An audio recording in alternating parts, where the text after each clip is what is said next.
Asal.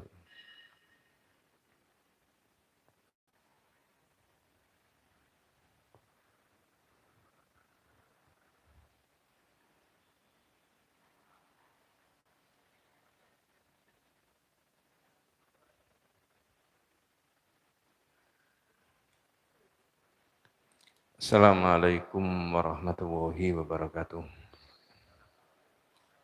Bismillahirrahmanirrahim. Innal hamdalillah nahmaduhu wa nasta'inuhu wa nastaghfiruh.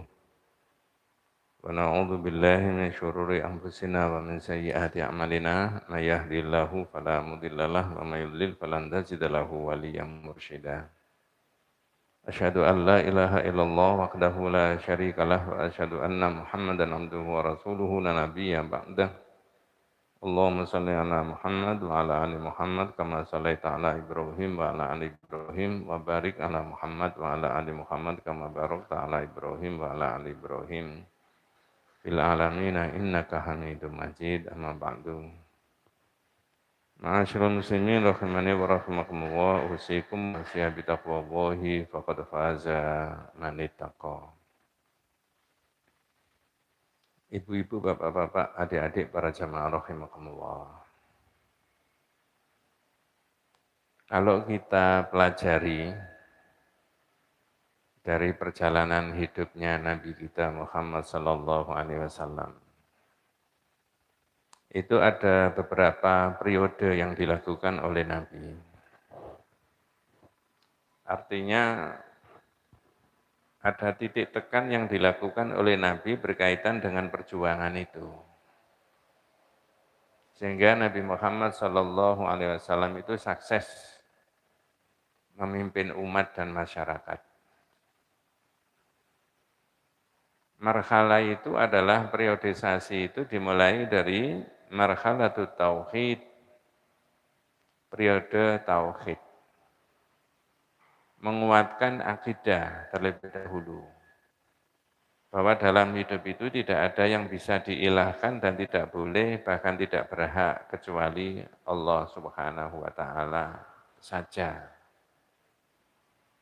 Makanya ketika Rasulullah mendakwahkan itu,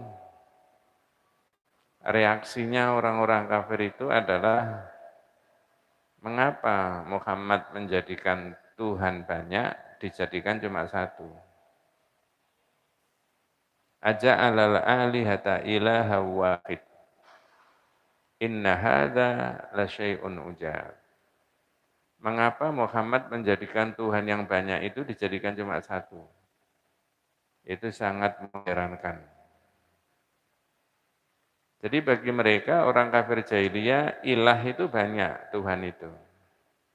Tapi dengan gerakannya Rasulullah, gerakan tauhid, tidak ada yang berhak diilahkan kecuali Allah. Ini landasan yang pertama yang diletakkan oleh Nabi kita itu. Yang kedua adalah al-ukhuwah, persaudaraan di antara sesama manusia. Tentu saja termasuk di dalamnya orang yang beriman. Dan yang ketiga adalah al-istiqdad, persiapan menghadapi orang-orang yang mengganggu umat Islam. Baru ada tahqiqun nasr, realisasi dari kemenangan. Nah, saya kepingin nyambung antara marhalatut tauhid dengan tahqiqun nasr. Apa maksudnya? Merealisasikan tauhid itu nanti ujung-ujungnya bisa ada kemenangan. Saya ulangi, merealisasi tauhid itu dalam kehidupan kita sehari-hari, ujung-ujungnya ada kemenangan. Kalau tadi saya urut ada marhalatut tauhid, periode tauhid, kemudian ukhuwah, persaudaraan, yang ketiga al-istiqdad, persiapan menghadapi orang-orang yang merepoti umat Islam, kemudian tahqiqun nasr, ada kemenangan. Makanya dalam bab yang akan dibahas ini, itu membahas tentang asbabu hudutsil masaib wa izalatuha. Sebab-sebab terjadinya musibah, bencana, yang ditimpakan oleh Allah kepada orang Islam dan cara bagaimana menghindari musibah itu tadi. Itu kalau panjenengan dibaca di kitab itu, bagian 33, dan kitab-kitab yang lain. Sebab timbulnya bencana musibah dan kegoncangan di internal umat Islam, itu adalah karena mereka menjauhkan diri dari tauhid. Tapi, nah ada tetapinya. Yang dimaksudkan dengan tauhid itu bukan kalimat la ilaha illallah ditulis besar-besarnya dan sebanyak-banyaknya saja. Bukan. Atau, nah itu loh. Kalimat tauhid itu cuma dilafalkan saja sebanyak-banyaknya. Tidak, tapi diamalkan. Maka dalam kitab itu bagian 33, kalau yang ada kitabnya boleh ikut membuka kitab ya. Bagian 33 itu ada di halaman 153, sebab terjadinya musibah dan cara penanggulangannya. Itu juga pakai konsep tauhid. Timbulnya musibah juga karena jauh dari tauhid, cara menghilangkannya musibah, mengatasinya juga pakai tauhid. Nah begitu maksudnya. Maka di bagian awal kitab ini menulis Dzakarul Qur'anul Karim asbaban nuzulil masaib wa kaifa yarfa'uhu Allahu an ibadihi. Dalam bab ini Al-Qur'an menjelaskan tentang sebab-sebabnya timbulnya musibah dan bencana yang dialami manusia tadi. Wa kaifa yarfa'uhu Allahu, dan bagaimana caranya Allah mengangkat kehinaan yang dialami umat Islam tadi, bencana dan musibah tadi. Ini kelihatannya kalau orang tidak mendalami tauhid, tidak percaya. Wong la ilaha illallah kok bisa mengatasi masalah, Pak. Nah, itu kan begitu. Ya kalau cuma dilafalkan saja ya nggak bisa. Maka yang ditampilkan pertama adalah pakai surat Al-Anfal. Dzalika bi anna Allaha lam yakum mughayyiran ni'matan an'amaha ala qaumin hatta yughayyiru ma bi anfusihim. Yang demikian itu karena sesungguhnya Allah tidak merubah nikmat yang Allah berikan kepada satu kaum, satu masyarakat, kalau tidak mereka itu merubah sendiri. Jadi gampangnya Pak, dunia dan seisinya, lingkungan kita ini oleh Allah sudah diserahkan kepada manusia. Diserahkan manusia. Lalu kalau kita tidak ada ikhtiar untuk merubahnya, ya tidak berubah. Tapi yang di Allah sana kita tidak tahu. Ilmunya Allah tidak tahu. Maksud saya adalah yang di ilmunya Allah sana nggak bisa dijangkau oleh manusia tentang perubahan dan rencananya Allah itu apa. Karena takdir Allah itu Pak ya, urut-urutannya ada 4 takdir Allah. Di kitab yang lama sudah dibahas bab 60. Pertama, urut-urutannya takdir Allah itu dimulai dengan al-ilmu, ilmunya Allah. Tidak diketahui oleh manusia. Yang kedua adalah al-kitabah, tulisannya Allah. Ya, jangan punya pikiran mengimajinasikan atau menghayal gimana Pak tulisan, jangan. Tidak boleh. Sama dengan Allah menyebut zatnya bahwa Allah itu punya wajah. Jangan dibayangkan macam-macam. Ya serahkan saja sama Allah. Itu majhul, tidak diketahui. Ya. Nah, saya ulangi, al-ilmu, ilmunya Allah. Yang kedua adalah al-kitabah, tulisannya Allah. Yang ketiga al-iradah au al-masyiah, kehendaknya Allah. 1, 2, 3 tidak diketahui oleh manusia. Baru yang keempat al-khalqu, kejadian. Begitu ada kejadian begini, saya ambil contoh misalkan perang Badar itu menang. Perang Uhud 1 tahun berikutnya itu kalah. Sebelum kejadian tidak diketahui. Nabi sendiri tidak tahu. Dua peristiwa itu dalam pandangan tauhid sudah dibahas. Lalu apa hubungannya dengan ini? Yang sekarang ini, bagian 33. Ini yang urusannya manusia, yang urusannya Allah itu tadi Pak. Mulai ilmu, kehendaknya tulisannya Allah, kehendaknya Allah, itu sana. Yang tugas panjenengan, tugas kita itu merubah. Kalau nggak dirubah manusia, nggak bisa. Ya, maka ayat itu menerangkan ya bi annallaha lam yakum mughayyiran ni'matan an'amaha ala qaumin hatta yughayyiru ma bi anfusihim. Allah tidak akan merubah masyarakat ini nikmat yang Allah berikan kalau tidak manusia sendiri yang merubah. Itu urusan apa saja begitu. Mau urusan ekonomi, mau urusan sosial, mau urusan politik, mau urusan budaya, mau urusan pendidikan. Itu begitu. Nah, itu satu poin. Berikutnya yang dimajukan dalilnya wama asabakum min musibatin fabima kasabat aidikum wa ya'fu an katsir. Ya. Tidak ada satu musibah yang menimpa kamu semuanya kecuali dengan fabima kasabat aidikum, itu karena ulahmu sendiri. Dan apa saja musibah yang menimpa kamu maka adalah disebabkan oleh perbuatan tanganmu sendiri. Dan Allah memaafkan sebagian besar dari kesalahan. Oh, kalau begitu yang kita alami ini lebih banyak oleh Allah diserahkan kepada manusia. Jawabannya iya. Iya, nanti saya beri contoh Pak ya.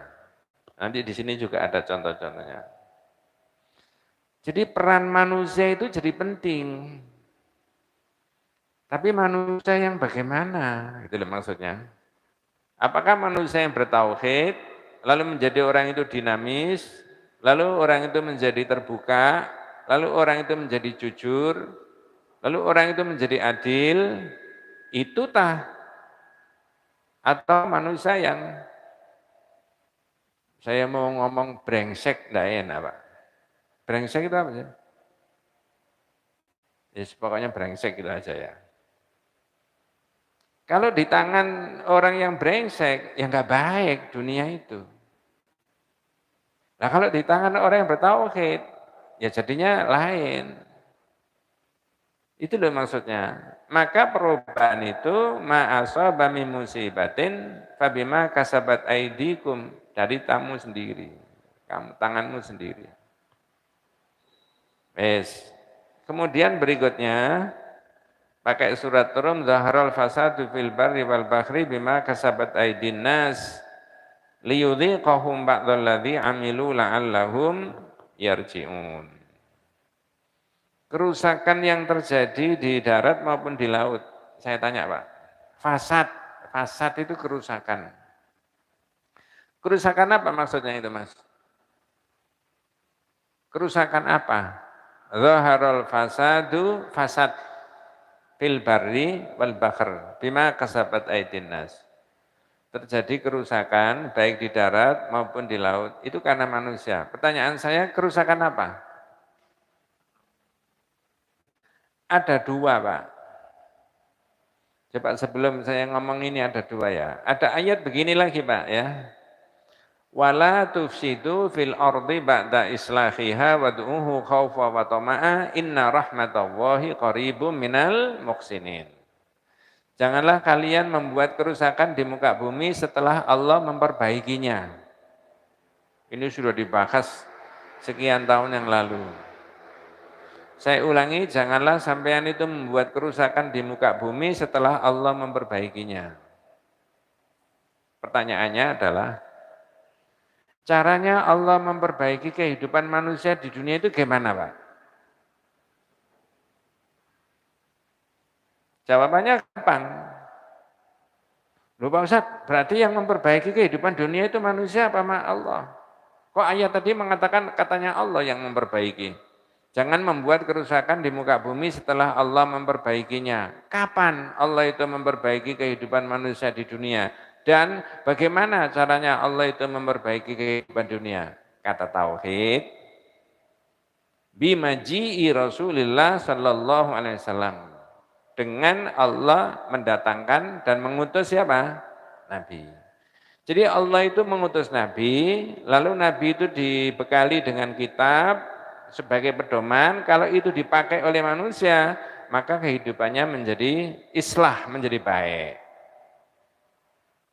Saya ulangi, jangan membuat kerusakan di muka bumi setelah Allah memperbaikinya.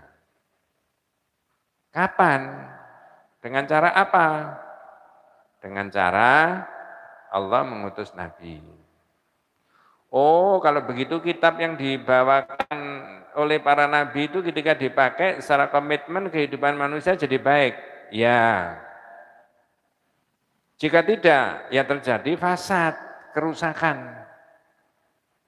Maka dalam ayat ini diterangkan tadi surat Ar-Rum, zahar fasadu fil barri wal bahri bima kasabat aydin nas, telah terjadi kerusakan di darat di laut karena ulah manusia.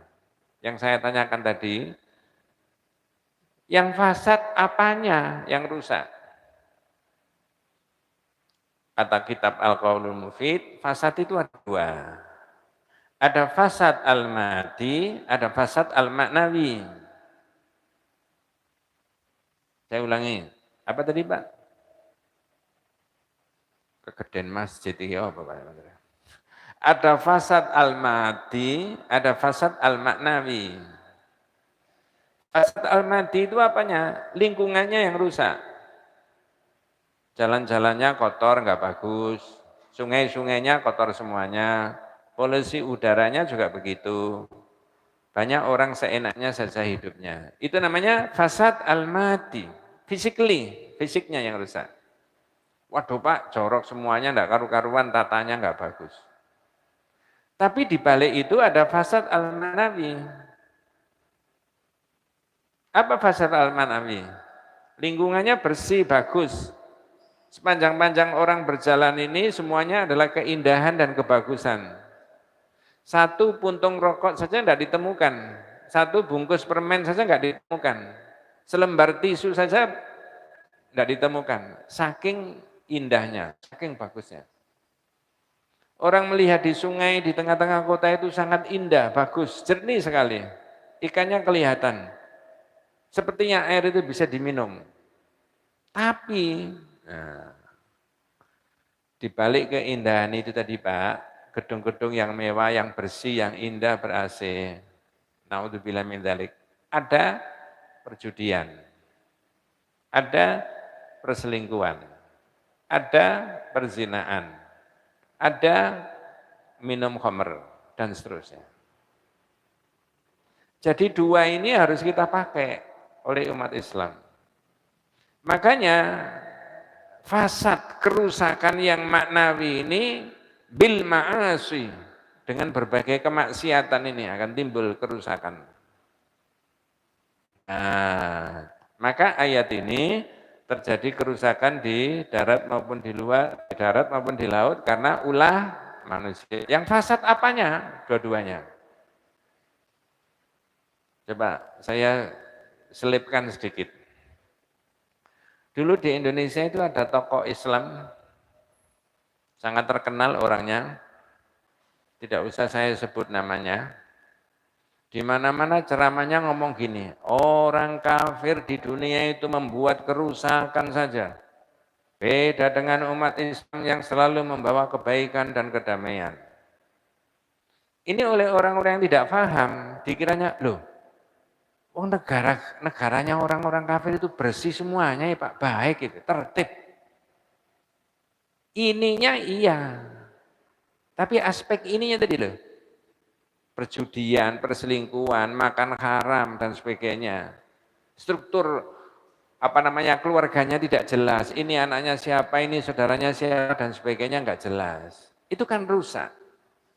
Nah, maka yang dimaksudkan tokoh tadi, orang kafir membuat kerusakan itu adalah dengan kemaksiatan itu tadi.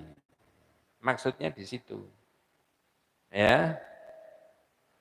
Wis ayatnya panjang Pak, banyak nanti ayat semuanya itu ya. Nomor 5 dalam kitab itu keterangannya begini supaya nututi. Hadhil ayatul karimah, ayat yang dimajukan itu tadi Bu ya. Ya, apakah yang ada di surat Al-Anfal, apakah di surat Asy-Syura, apakah di surat Ar-Rum, itu kalau jenengan pakai kitab itu ketemu semuanya di situ. Hadhihi al-ayatul karimah, ayat yang menunjukkan yang mulia itu tadi, yang menerangkan kerusakan di darat, di laut itu karena manusia itu tadi. Tufiduna annallaha ta'ala adilun wa hakimun. Menunjukkan Allah itu sangat adil, sangat bijak. Allah itu di situ. Allah itu adil atau itu bijak. Wa annahu lam yunzilil bala ala qaumin illa bisababi isyanihim lillah. Dan Allah tidak mungkin menurunkan suatu bencana musibah kecuali karena ada banyak kemaksiatan. Nah, belum pembahasannya ya, saya beri contoh. Saya ulangi. Kitab ini menulis wa annahu lam yunzilil bala ala qaumin illa bisababi isyanihim lillahi ta'ala wa mukhalafati awamirihi. Adanya kegoncangan dan musibah, keterbelakangan umat Islam itu. Kata ayat itu tadi mestinya yang diambil pelajaran ya, karena sebab mereka itu bermaksiat dan mereka itu menyelisihi perintah-perintahnya Allah. Saya beri contoh. Nanti ada Pak bahasan berikutnya itu ya. Tapi saya tanya dulu panjenengan. Tapi pasti bisa jawab. Kalau nggak bisa jawab ya kebangetan itu ya. Siap menerima tantangan? Loh, kalau enggak siap, wabillahi taufik wal hidayah, Pak. Ya. Pertanyaannya begini, Perang Badar itu umat Islam menang apa kalah? Jawabannya? Menang A apa B?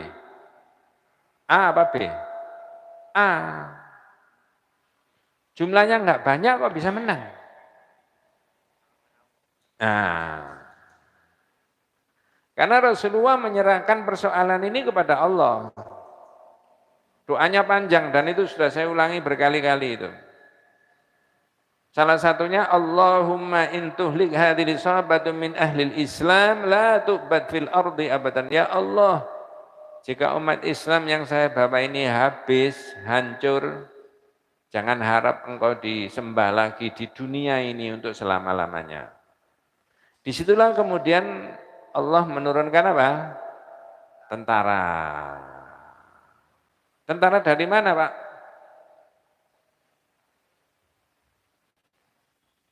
Saya mau tanya, angkatan darat, apakah angkatan laut, apakah angkatan udara? 1000 malaikat diturunkan, Pak. Menang. Idzastaghitsuna rabbakum fastajaba lakum anni mumiddukum bi'alaf minal malaikati murdifin. Apa yang bisa diambil kaitannya dengan ini? Ini dipimpin sendiri oleh Nabi. Jumlahnya tidak berimbang. 1:3. Penguasaan medan sama. Peralatan perang sama. Keterampilan perang sama. Nabi berpikir kalau ini dibiarin aja, face to face berhadapan-hadapan, habis umat Islam. Diserahkan sama Allah. Wes, ini 1 poin menang umat Islam. 1 tahun berikutnya perang Uhud. Pertanyaan saya, menang apa kalah? A apa B? Halo? B kalah. Nabinya masih ada enggak? Masih. Baru tahun ketiga Hijriah, Pak. Nabinya masih ada, ditunggui oleh Nabi sendiri, tapi bisa kalah. Loh ini loh, yang rangkuman dari sini tadi, lalu panjenengan tak kasih contoh dua itu tadi. 70 di antara para sahabat itu wafat. Kok bisa kalah? Nah, di situ. Orang-orang yang ditunjuk, para sahabat yang ditunjuk oleh Rasulullah supaya dia menjaga pertahanan yang ada di Gunung Uhud, di atas Gunung Uhud. Perintahnya Nabi jelas, jangan turun mas, apapun yang terjadi. Itu kalau diterjemahkan terus, instruksinya Rasulullah tadi, sampean menang atau kalah, berantakan atau bertahan, pokoknya jangan turun. Yang merintah siapa? Nabi. Nah kalau Nabi yang merintah, berarti ini syariat. Itu loh Pak. Berarti ini hukum. Ringkasnya cerita, 40 dari 50 orang turun. Wis ini cerita peng bolak-balik Pak. Dari sektor itu kemudian umat Islam itu lemah, kalah, berantakan, diserbu orang kafir, 70 sahabatnya Rasulullah menjadi syuhada. Peristiwa itu, nah ini loh, balik nanti ke sini, diabadikan di Quran, panjenengan catat besar-besar surat Al-Imran ayat 152. Surat apa tadi Pak? Al-Imran. Yang benar itu Al-Imran apa Ali Imran? Wes, itu bahasa, saya tidak usah membahas itu. Al-Imran 152. Apa isinya? Coba jenengan perhatikan. Laqad sadaqakumullahu wa'dahu idz takhussunahum bi'idnih. Sungguh Allah telah memenuhi janjinya ketika kamu membunuh mereka atas izin Allah. Jadi di awal peperangan itu menang Pak, umat Islam itu. Di perang Uhud itu. Awal peperangan. Ini rinci ya, rinciannya panjang itu ya. Laqad sadaqakumullahu wa'dahu idz takhussunahum bi'idnih. Allah telah memenuhi janjinya memberi pertolongan kepada umat Islam ketika kamu membunuh mereka atas izin Allah. Pak, nun sewu Bu, membunuh orang kafir itu boleh enggak? Kalau perang maksudnya. Halo? Jangan salah paham Pak. Boleh toh? Boleh wong perang ya. Perang itu kalau tidak membunuh, dibunuh. Wis itu toh perang kok. Nah wis. Perhatikan kalimat berikutnya Pak. Ayat tadi. Ada 3 poin kelemahan. Hatta idza fasyiltum. Ketika kamu lemah iman. Loh coba. Wa tanaza'tum fil amri. Ya, lalu kamu berselisih pendapat. Mudun apa enggak? Mudun apa? 50 orang tadi loh. 3, wa asaitum min ba'di ma arakum ma tuhibbun. Kamu mengabaikan perintahnya Nabi. Kelemahannya ada 3. Lemah iman, berselisih pendapat, padahal perintahnya jelas, jangan turun apapun yang terjadi. Yang ketiga, wa asaitum min ba'di ma arakum ma tuhibbun. Kamu mengisi perintahnya Rasulullah setelah Allah menunjukkan apa yang kamu paling sukai. Apa yang mereka sukai, Pak? Harta rampasan. Coba berikutnya itu yang menarik. Minkum mayyuridud dunya wa minkum mayyuridul akhirah. Di antara kalian ada orang yang menginginkan dunia di dalam perjuangan. Dan di antara kalian ada yang menginginkan apa? Akhirat. Saya tanya sekarang, lah kalau dalam perjuangan hidup matinya umat Islam, hidup matinya persatuan umat Islam, lalu ada yang membonceng keinginan apa? Dunia. Ini tauhid apa bukan? Loh itu loh titik lemahnya di situ. Minkum mayyuridu dunya wa minkum mayyuridul akhirah. Ada yang menginginkan dunia dan ada yang menginginkan akhirat dalam event perjuangan itu tadi. Tak tanya, ini sampean Mas terutama yang muda-muda. Dalam perjuangan itu ada yang memboncengi, menyelipkan keinginan untuk kepentingan dunia. Ini zaman Nabi saja di perang Uhud saja atau sampai 2022? Wong 2022 baru 7 hari kok.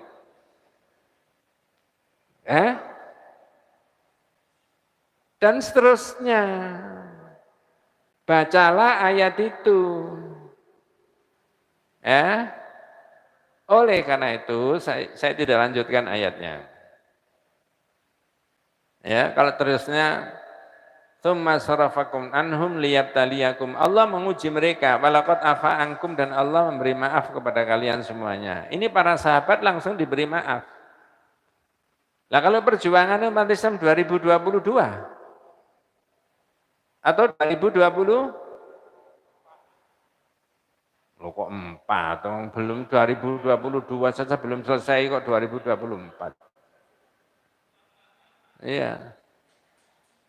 Kalau ada yang memboncengi kepentingan dunia ini ya lain nantinya. Loh ini loh Pak. Ayat itu tadi Pak. Di dalam kitab Al-Qaulul Mufid diberi komentar begini. Khasalat hazimatul muslimin limaksiatin wahidah. Terjadi kegoncangan di internal umat Islam saat itu karena satu maksiat. Apa maksiatnya tadi? Menyelisihi perintahnya siapa tadi? Rasul. Apa perintahnya tadi Pak? Jangan turun. Diabaikan enggak? Diabaikan. Saya ulangi komentarnya di dalam kitab itu. Waqad hasalat hazimatul muslimin limaksiatin wahidah. Terjadi kegoncangan di internal umat Islam karena satu maksiat. Wa nahnul an nuridul intisar minallah, dan kita sekarang kapan? Tergantung yang baca kitab itu. Kalau dibaca oleh anak cucu kita berarti nanti dibaca di 2020 berapa begitu ya? 2030, 2040 atau 3040. Mudah-mudahan anak cucu kita membaca kitab itu. Wa nahnul an, dan kita sekarang nuridul intisar minallah, dan kita mengharapkan pertolongan dari Allah. Wal ma'asi katsiratun indana, padahal maksiat bertebaran. Betul Pak? Mohon maaf. Na'udzubillah min dzalik. Ada enggak orang Islam yang mengabaikan sholat? Misalkan ya, tidak mencari orangnya, tapi kira-kira ada enggak? Ada enggak orang Islam yang naudzubillah dzalik, yang kemudian terlibat dalam perbuatan korupsi misalnya itu? Ada? Ada yang enggak jujur, Pak? Fala yumkin, maka enggak mungkin ada pertolongan dari Allah. Wong keadaannya begitu. Wong satu maksiat saja, perang Uhud berantakan umat Islam. Apalagi banyak apa? Maksiat. Loh, begitu loh Pak maksudnya. Jadi kembali lagi pakai tauhid. Pakai tauhid. Saya ingat ada tokoh nasional di televisi ngomong begini. Tapi dia menyitir pendapatnya, kalau tidak salah Imam Ghazali. Saya boleh bacakan di sini Pak? Kalau enggak boleh enggak, saya lanjutkan. Boleh ya? Tokoh itu ngomong begini, seorang tokoh, dan itu betul. Wa fasadur ra'iyah bifasadil umara. Wa fasadul umara bifasadil ulama. Wa fasadul ulama bihubbil mal. Tapi logatnya begini orang itu yang ngomong. Rusaknya rakyat itu karena rusaknya para pemimpin. Saya ulangi, rusaknya rakyat itu karena pemerintah yang rusak.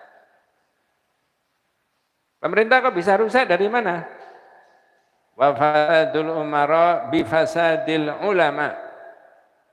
Dan rusaknya pemerintah itu karena cerdik pandai para ulamanya rusak.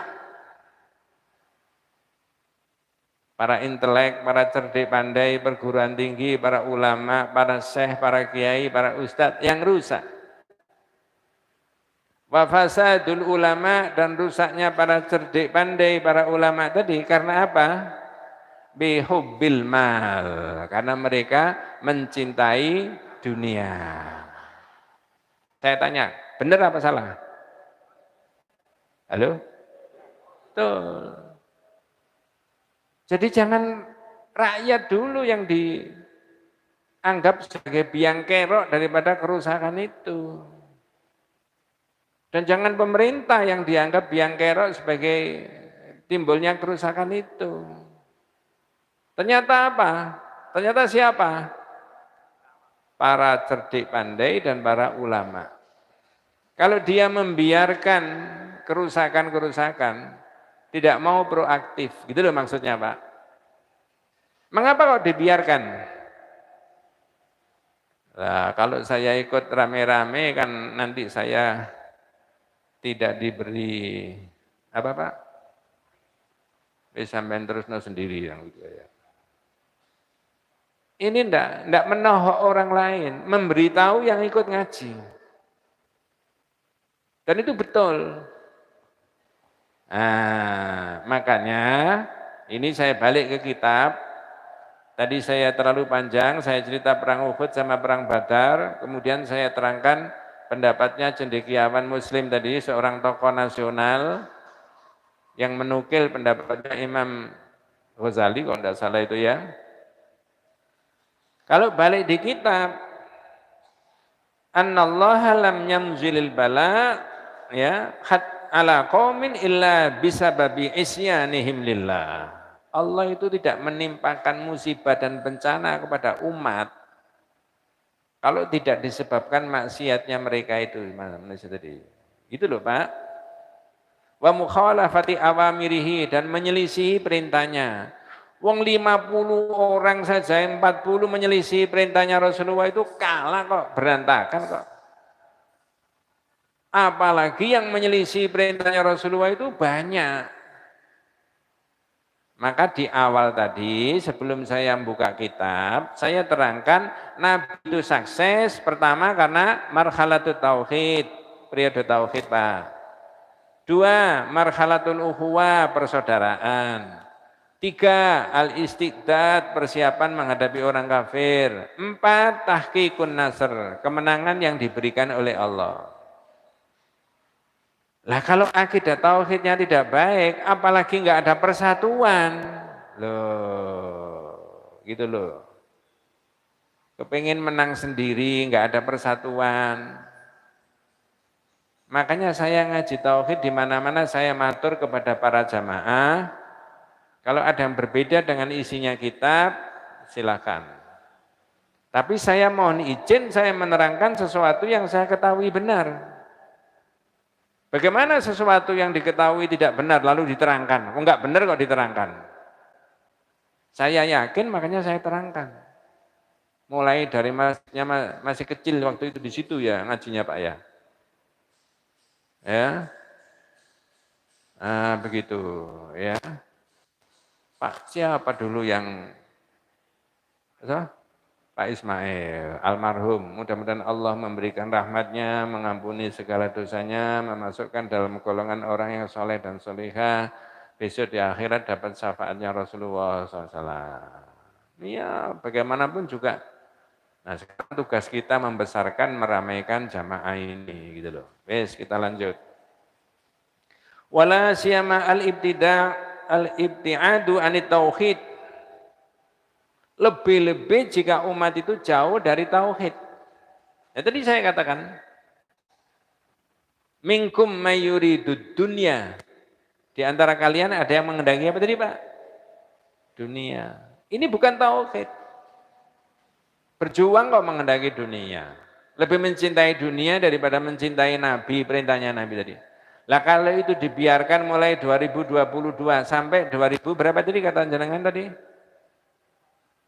2020? Ya kalah terus, Pak. Pasti sudah. Ya. Maka ikuti polanya Nabi ini. Loh, Pak Ustadz ngomongnya kan cuma sekian orang, padahal ini banyak. Ya biar tersebar di mana-mana. Ya, orang Islam itu jangan mau dipisahkan antara satu dengan yang lain. Di atas perbedaan umat Islam itu ada bingkai besar yang namanya ukhuwah. Halo? Di antara di internal perbedaan umat Islam itu ada bingkai besar yang namanya apa? Ukhuwah Islamiyah. Ya. Jadi al-ibtiadu anit tauhid, jauh dari tauhid, ini biang kerok kekalahannya umat Islam. Contohnya tadi sudah jelas. Berikutnya, intisyaru madzahiri syirki fi aktsari biladil islamiyah. Tersebarnya banyak kesyirikan di berbagai belahan dunia. Jangan dikira loh Pak ya. Jangan dikira orang yang mementingkan duniawi, mengabaikan persatuan umat Islam, mengabaikan perintahnya Allah, itu tidak syirik. Itu namanya asyirku fil mahabbah, syirik dalam bercinta.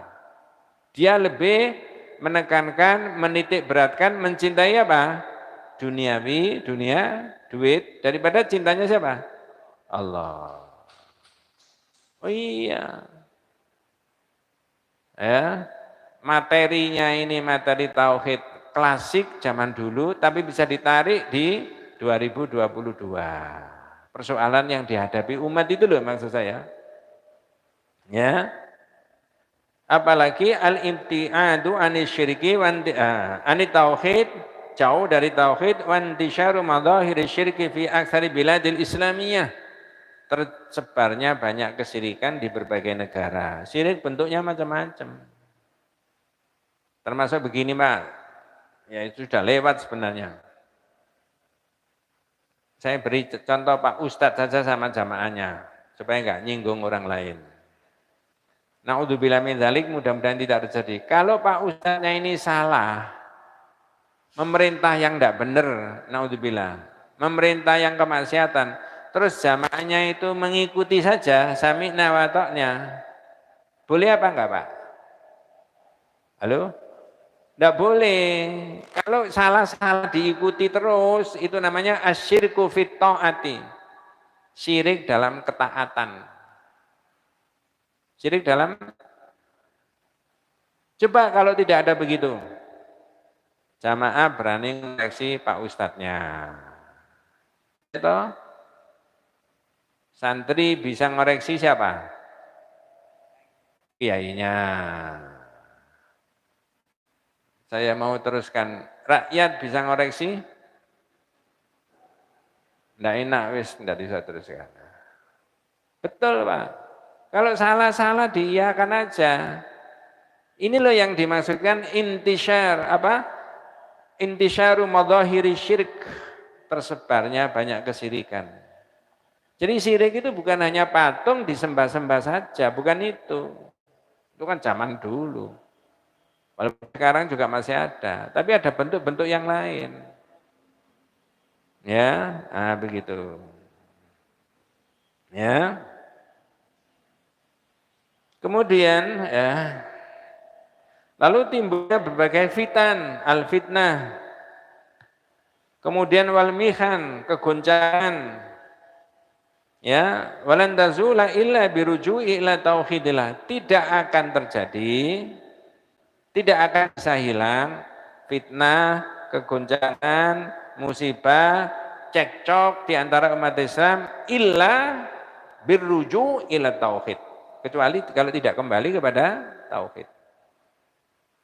Nah, begitu. Ini kunci. Orang manut atau tidak terserah. Saya beri contoh. Pak, ukhuwah Islamiyah itu perintah apa tidak? Apa ada Pak Ustadz, Pak Kiai yang tidak mengerti ayat ini? Ya ayyuhalladzina amanu, hai orang beriman, la yaskhar qaumun min qaumin, janganlah satu kelompok mengolok-olok kelompok yang lain. Janganlah satu umat Islam mengolok-olok kelompok umat Islam yang lain. Apa ada Pak Ustadz, Pak Kiai yang dipaham ayat itu? Jawabannya, enggak ada. Tapi ada enggak orang yang sudah bergelar, mohon maaf Pak Ustadz, Pak Kiai, tapi senangnya mengolok-olok orang lain? Enggak usah dicari. Iya, lah itu kan berhenti semuanya kan bagus umat Islam itu. Lah ini loh maksudnya, fitnah itu tadi, keguncangan itu tadi, itu la tazula illa biruju ila tauhid. Tidak akan hilang kecuali orang kembali kepada tauhid. Wa tahkimi syariati, dan mengambil hukum syariatnya Allah. Termasuk itu tadi salah satu poinnya. Nafs wal mustama, baik dalam kehidupan pribadi maupun kehidupan bermasyarakat. Nah, begitu ya. Masih ada waktu, Pak? Dilanjut ya. Berapa menit lagi? 1 menit. Inna katsira minal muslimin. Jangan tidak boleh tersinggung ya. Ini ngaji. Kitab ini nulis inna katsira minal muslimin al-yaum waqa'u fi ma'siyatillah. Ya. Wa du'a'u ghairillah. Sekarang ini banyak umat Islam yang terjerumus kepada kesyirikan dan memohon kepada selain dari Allah. Ya itu tadi bentuknya macam-macam tadi loh. Ya. Mereka kalau menghadapi berbagai masalah, bencana, musibah dan lain sebagainya, yang dipanggil-panggil ya Rasulullah, ya Jailani, ya Rifai, ya Badawi, ya Syekh Arab dan sebagainya. Bukan lagi Allah. Lah kalau yang dipanggil-panggil itu ya Rasulullah, ya Jailani, ya Badawi, ya ini minta pertolongan kepada iku, ini sumber kelemahan. Tapi kalau minta pertolongan sama Allah, ini sumber kekuatan. Ya. Nah, begitu maksudnya yang ada di dalam kitab itu. Yang nomor 8, nomor 9, seperti yang saya sebutkan tadi, peperangan-peperangan yang dimenangkan oleh umat Islam tadi. Jadi kalau umat Islam itu tidak menang, terjadi musibah terus, ada keguncangan, jangan menyalahkan musuh, tapi salahkan siapa? Umat Islam sendiri. Bagaimana solusinya? Rujuk ila tauhid dan berbagai variasinya, variannya tauhid. Jauhkan dari syirik dengan berbagai macam variasinya apa? Syirik. Wallahu a'lam.